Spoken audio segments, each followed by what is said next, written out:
Hi mga Karon Bell! Happy Good Friday!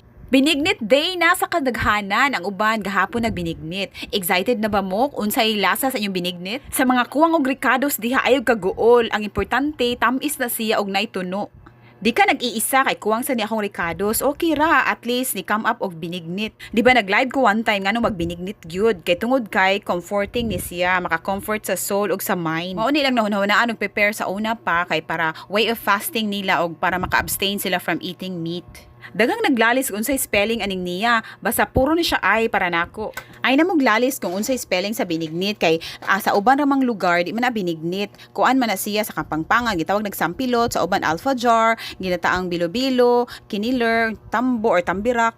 Kay may specific scientific name sa binignit ato sang isgutan ang landang. Native ni siya sa India, Malaysia, Indonesia ug Philippines. Nga gitawag siya palm flower jelly, nya came from Corepa family.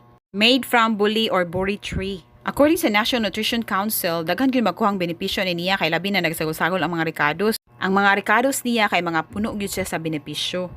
Ang binignit is a fusion of history, tradition, and sacrifice in every bowl. Presenting my own version of binignit, 224 ako nagasto. Di siya perfect na naon pero perfect na siya glasa para nako.